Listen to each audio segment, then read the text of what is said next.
Hawaii, otherwise known as the Aloha State, is a Polynesian island chain in the Pacific Ocean and is the 50th state in the United States of America. Home to nearly 1.5 million people, it is the most ethnically diverse state in the Union, with its largest ethnicity, Asian Americans, making up 36% of the population, followed by European Americans and Native Hawaiians. It is one of only two states that aren't connected to the contiguous United States. However, unlike Alaska, which is bordered by Canada, Hawaii doesn't border anything other than ocean. Because of this, Hawaii has a high living expense, because everything there has to be shipped from the United States.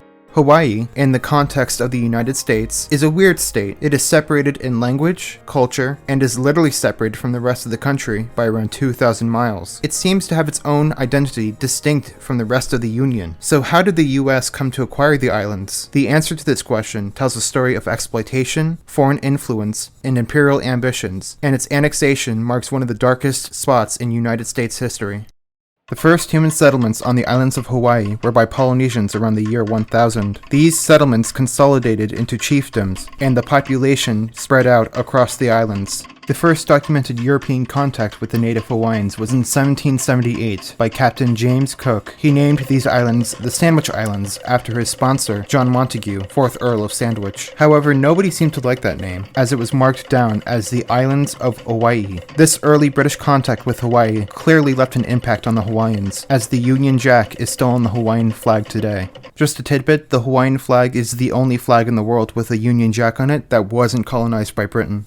Shortly after this contact, the islands were unified under King Kamehameha the Great, who founded the Kingdom of Hawaii. The House of Kamehameha would rule Hawaii until their downfall in 1893. Later changes would come to the Kingdom of Hawaii, such as the wide-scale adoption of Christianity. The monarchy would soon reflect this change in religion, as it became a Christian monarchy with the signing of the 1840 Constitution. This foundation of a Hawaiian state attracted many foreign businessmen and missionaries, and their arrival would make a huge turning point in Hawaii's history.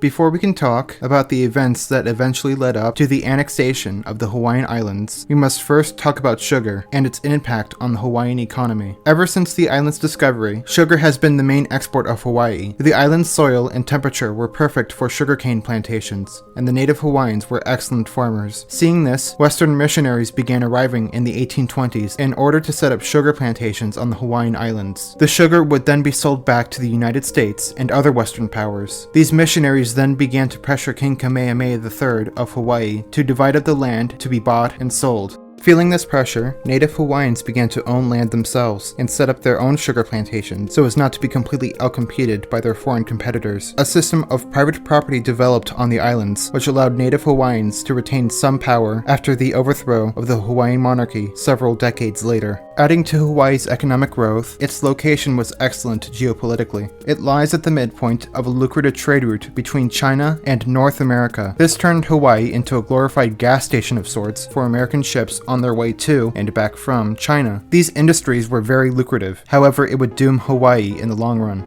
Because of the economic relationship that developed between Hawaii and the West, Hawaii's economy revolved around sugar exports to Western markets, primarily the United States. Economic depressions and political turmoil coincided with US tariffs on Hawaiian sugar. This gave the US an undue amount of power over Hawaii's economy and other so-called sugar islands. However, for a time, this was fine for the Hawaiians. However, the exploitative side of this relationship would soon rear its ugly head. In 1875, Hawaii signed a treaty with the United States where the US would not put any tariffs on Hawaiian sugar. This caused a boom in the production of sugar, further entrenching the lucrative crop into Hawaii's economy. Additionally, this treaty would see a momentous change in the demographics of the islands. In order to meet the demands of the sugar industry, American landowners brought in 60,000 Asian workers from China and Japan to work on the plantations. The outcome of this was Asians and Westerners eventually outnumbering native Hawaiians on the island. Another factor that contributed to the American annexation of Hawaii was the US's growing imperial ambition. The 19th century saw a surge in imperialism and colonialism by Western powers. However, America was more focused on colonizing the North American continent, so by the time it was finished manifesting its destiny, there were very little lucrative overseas colonies available. But why did the US, a liberal democracy whose birth was marked by gaining independence from the largest empire the world has seen yet, would want to become an empire itself? Well, what does any state who aspires to become an empire hope to gain from from such a project to solve the perceived problems the colonizing power faces.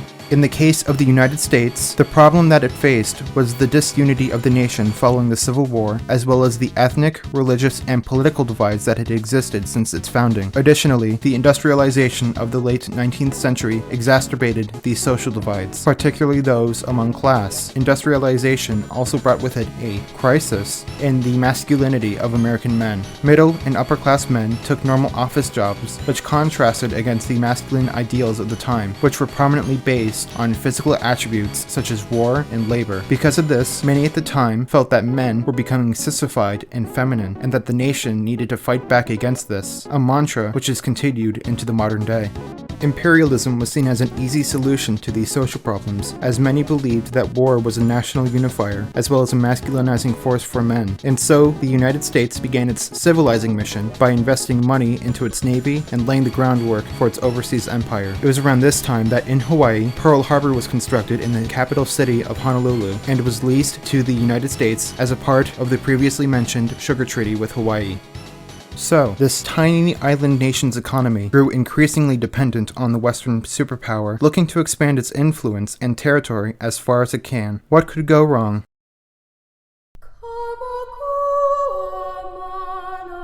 The earliest known rebellion against the Kingdom of Hawaii was known as the Rebellion of 1887. The group that carried out this insurrection was called the Hawaiian Patriotic League, a largely non-native born group who wanted to protect the interests of the American elite. Its goal was to strip the powers of the Hawaiian monarchy, who had long been trying to resist the disenfranchisement of native Hawaiians, and to create a new constitution that greatly benefited the American elite on the islands. This attempt succeeded as King David Kalakaua was pressured under threat of assassination to sign a new constitution, known colloquially as the Bayonet Constitution. Shortly after this rebellion, King David Kalakaua died in San Francisco. His sister, Liukuani, took the throne as queen. One of her main goals was to write a new constitution for Hawaii, which would give more voting rights to native Hawaiians who had been disenfranchised from voting due to the high voter requirements of the Bayonet Constitution. She would continually try to change the constitution, which angered the Anglo-American elite more and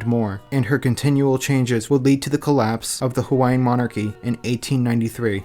A group of 13 foreign businessmen, angered by Liukuani's efforts, formed the Committee of Safety. The end goal of this group and their coup was the annexation of Hawaii by the United States. When the Queen announced her intentions to write a new constitution in 1893, the group acted quickly. They received the support of the USS Boston in Pearl Harbor, and 162 Marines arrived at the palace to place the Queen under house arrest. A provisional government was established, and Queen Liukuani was forced to resign her power as monarch.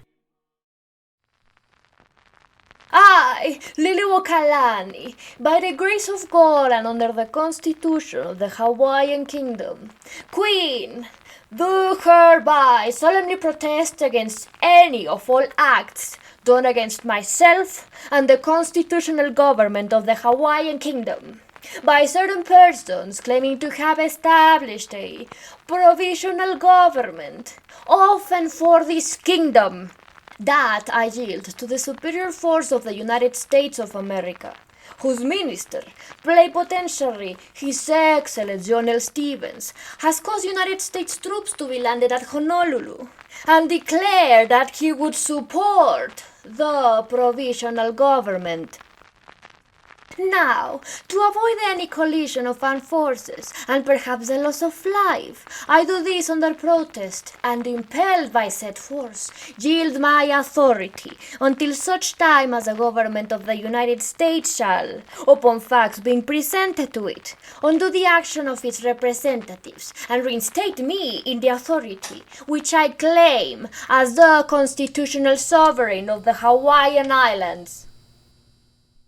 However, the committee's goal of annexation would be stalled for another couple of years. The incoming president, Grover Cleveland, was uncomfortable with the involvement of the U.S. Navy in this coup and ordered an investigation into the matter. Upon learning of the details, he didn't try to intervene on the side of the provisional government, nor of the monarchy. Instead, Hawaii was left in a state of limbo, as a republic was declared in 1894. This state of limbo would continue for another 4 years. It was only when the United States got involved in the Spanish-American War that attention was was directed towards the matter of Hawaii. The US needed a solid military fleet and staging area to fight the Spanish and the rebel groups in the Philippines, and because of this, the Republic of Hawaii was annexed by the US in 1898 and granted the status of an unincorporated, organized territory in 1900. Hawaii's use as a base for which America could exert its influence across the Pacific was used to its fullest extent, culminating in World War II. After the attack on Pearl Harbor by the Japanese Empire, Hawaii was largely used as a staging ground for the United States in its war against Japan. Events such as Pearl Harbor helped establish Hawaii in the national identity of the United States. After the war, more and more people moved to Hawaii, and the territory's population swelled. Finally, the territory had a large enough population to be admitted as a state, and became the 50th state in the United States of America in 1959.